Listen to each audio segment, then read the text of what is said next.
Hello, everyone. Welcome into post-show headlines. I'm Andrew Salciunas with John Kincade. After what was a spirited show talking about the trade of CJ Gardner-Johnson, I'm miserable by it. I didn't hide that for 4 hours today. I'm not hiding it now. I hate it too. So that leads into our first question. Again, like, subscribe, everything that's going on our YouTube page. We appreciate all of you for being a part of our journey every single day. Almost your 1 year anniversary. May 18th, but we're registered. March. I think we're registered at Crate and Barrel and Target. Yeah, if you guys want to be. Or on the Knot. Yeah. Okay. When the move happened yesterday. Wait, but we don't mics on. That's fine. When the move happened yesterday, there was the initial uproar of, oh my God, what are the Eagles doing? Then there was the, you know what, just trust Howie, just trust Vic, just trust everybody. I don't do the blind faith thing. And I don't know why. Obviously, they've had a lot of success. They won the Super Bowl. They've been to 2 in the last 3 years. They won in Super Bowl 52. But why should anybody have blind faith with any team, with any walk of life? How do you balance trust? Because I do trust them. Sure. But I question this. Is Bryce Huff on this team? Yes. Oh, really? So we don't trust the fact that the biggest offseason move Howie made last year was a complete bust. But then somebody will say, but look, they still won despite it, and Vic did a great job with the defense. So I think Vic can find a way to make Sidney Brown better than CJ Gardner-Johnson. But if they didn't waste the money on Bryce Huff, CJ Gardner-Johnson might still be an Eagle right now. Could be. Yeah. And maybe Darius Slay would still be an Eagle right now. Could be. Because you'd have the money to be able to handle it. Look, trust and verify is a good way to do it. I don't believe in blind trust for anybody. Right. And that means anybody. And so, to me, I'm a little disappointed that fans turn into just cheerleaders. Right, and look, they won the Super Bowl a month ago. Yes, we all know we loved it. Here's the problem, all right? Because there are people that are doing the whole. I also saw this on social media yesterday. Come on, bro, relax. They just won the Super Bowl. It's not my fault that the NFL created a league where they are talked about 24/7. Yes. Free agency started today, just over a month after the Eagles won the Super Bowl. Legal tampering period began on Monday. Was that 1 month after the Eagles won the Super Bowl? Yeah, I think so. The ninth. So that was 1 month since the Eagles won the Super Bowl. Releases and trades were happening before we reached 1 month past the Eagles Super Bowl. And oh, by the way, drama was created by Eagles players before we reached 1 month post Super Bowl. So it's not our fault that the NFL made the slate this way. It's just what it is. It's the way it works. All right. Got to get used to it. You have a Phillies question. Yeah, best Phillies player on the roster right now that you think we're not talking about heading into the 2025 season. And by the way, I heard the best show ever talk about it yesterday. Nobody's talking about this Phillies season.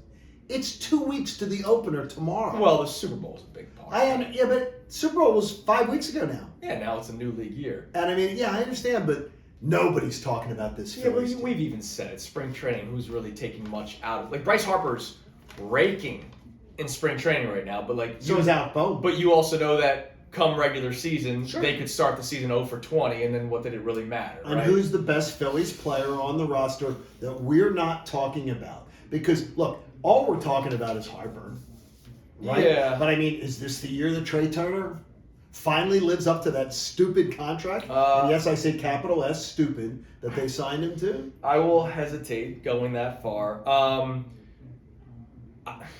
I'm going to go out on a limb here. Okay. He was banged up last year a lot. I think his offensive numbers 100% struggled because of it. I think Real Muto has a bit of a resurgence offensively this year. I think a lot of people have written him off. I don't know why. He's still a tremendous backstop. He's 4 years in a row declining. I know. Though. And I think he's going to have a better season offensively this year because he had some patches where it was horrible last year. I was going to say Nick Castellanos, but I've kind of been talking about Nick Castellanos. Correct. So I'll give you Real Muto. I think maybe lower in the order. I think he's going to be batting probably seventh this year.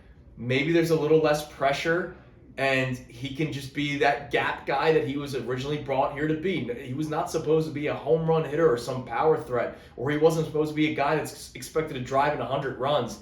Maybe if he's batting seventh toward the bottom of the order, maybe see some better pitching. So maybe we see a little bit of, I'm not saying 320, Give me No. Give me 290. 275. 280. You're the catcher. No. Give me 275. The thing is when you did your lead into who you were going to pick, I thought you were talking about mine. It's Bryson Stott. I think we're going to see the Bryson Stott of 22 and 23. Yeah. Not the Bryson Stott we saw in 23. Yeah, I agree with you. And he had the I believe wrist in him, injury right? that came out this spring, so that could be a part of it. All right, you have a sports in Okay. general? If you believe, and you can't fiddle around with this one. No sitting on the fence. I got you. I'm not on a fence. Okay. It's bad offense. Do you believe you could, with a surrounding cast, be a general manager for a pro sports team? No. Why? I believe I can see talent. Okay. I don't know how these finances work. Now, if you're asking Now me, remember, you're surrounding yourself with talent. You're surrounding yourself and then they get pilfered, and then I'm no, like, they damn. do. But then you find the next guy in that line of succession, like Alec Hallaby will be an NFL GM one day, Right. and he's behind the scenes with Howie Roseman, but supposedly a master of helping out with that cap stuff and all that kind of stuff. I think I could. I couldn't. I think I could. And I think with your people skills, I think you could too. Look, if there was any Baseball would be the sport, one. if there was any sport, it would be baseball. Because you think you're a baseball player. Well, that's one of them. yeah, exactly. But like, I watched 10 years of the Phillies not make the playoffs, and I knew that the players they were calling up were not going to be good. I knew that it was dumb to have relievers throwing 87 miles per hour when every other team in Major League Baseball had guys pumping 95 to 100 coming out of the bullpen. I do disagree with a lot of the current day thinking. Right. And we have seen the better teams win because of talent, not because of analytics. People, the Dodgers are one of the most analytically heavy teams in baseball. Hello, my name's Shohei Ohtani. My name's Mookie Betts. My name's Freddie Freeman. That's Correct. 1, 2, 3 in the order. I wanted Teoscar Hernandez last year. We did. He was one of their key players in their playoff run last year. So if there's any sport I could do it in, it would be baseball. But you're right. I would need a lot of help. But you I don't know answered how no, contracts and I work. answered yes for you. So what's your sport? Hockey? I know. Well, no, I don't know. I think I could do hockey. I think I could, but I also believe I absolutely could do baseball. Yeah. I think football would be a little harder, but because of the cap and its intricacies, there's no cap in baseball. Right, that's true. So I think that could be And I easy. think Connor says it best. Connor Thomas, our producer, he says, people think that GMs are geniuses. No. And then you see them fail all the time. And how many times have we questioned moves? Sure. Like, it happens all the time. And it's not just we question it to question it. It's like Howie Roseman, we go, all right, I question it, but I still have faith in him. There Sure. are guys where I go, what the hell is that dude doing? Yeah. I think that's a bad idea, and I'm just some schmo on the radio. You're not a schmo. All right, speaking of Connor, he brought up today during today's headlines, this is post-show headlines, Okay. Today's headlines happens on the air, that Tiger ruptures his Achilles, and, he's going to miss time again, and maybe he comes back or whatever. I said he's been done, should have been done.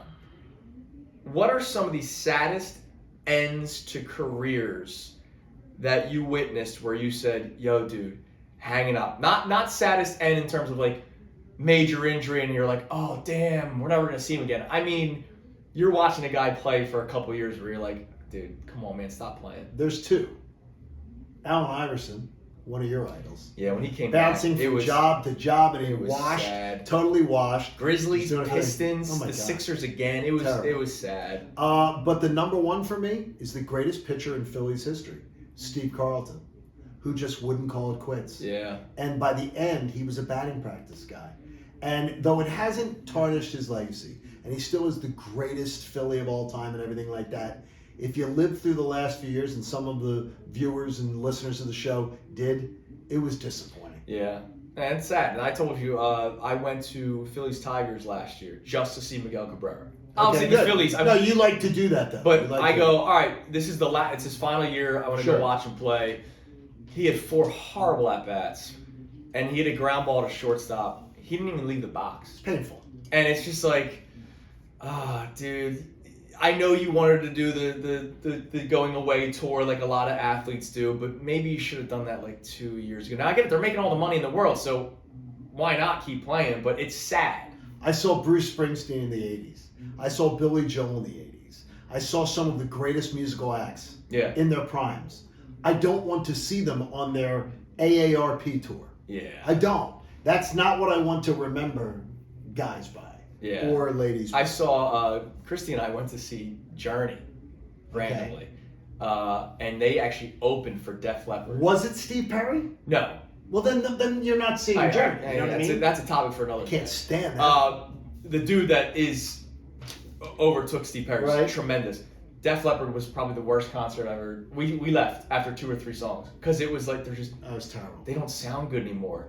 And there's one more name. Jason Peters. Okay. Oh, Jason Peters. Please. But, yeah. Congratulations, Hall of Famer. But, It wow. was timed 5 years ago. All right, you got one more. All right, for us? last one. Hmm? I realized something yesterday. First 9 holes playing golf of the spring. Nice. It's religious for me. I enjoy golf so much, but I realized I'm not terrible at it. I'm mediocre golfer. Yeah, Better than most like average golfers, Mhm. but I'm not that good at it.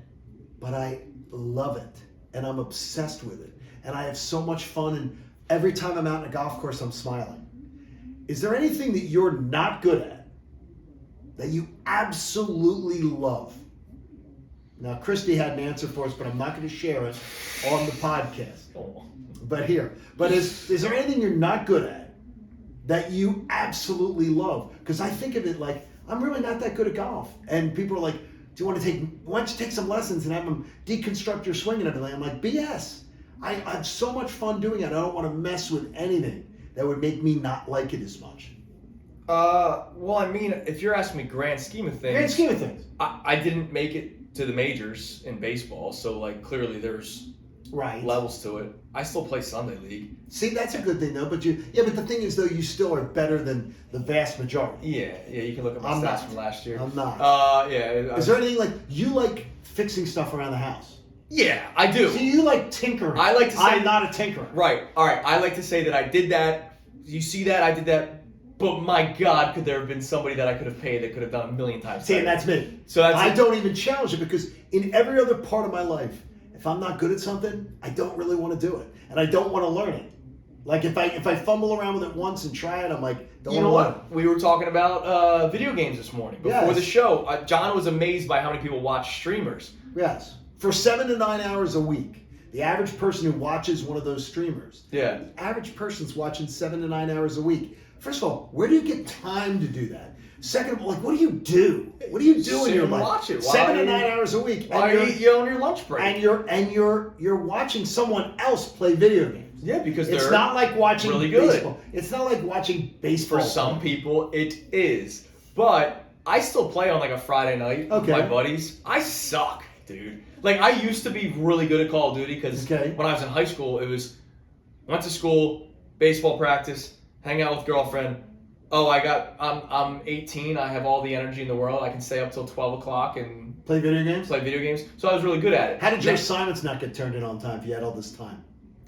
No personal questions. Yes, exactly. Now that I'm a father and I have like maybe an hour and a half to play a week, I suck, dude. I'm getting beat up by 12-year-olds in these video games. And you know what? Good for you because I was there one day. So video games is another answer. See, there it is. All right, thank you for watching Post-Show Headlines. We'll be back at it again tomorrow, back on the air tomorrow. Today is the official opening of free agency. No more legal tampering nonsense. Free agency actually begins, so we'll see what happens tonight. And could there be something down the road for us to discuss tomorrow? I think there Probably. will be. All right, we'll talk to you tomorrow. You're on See ya. 97.5 The Fanatic.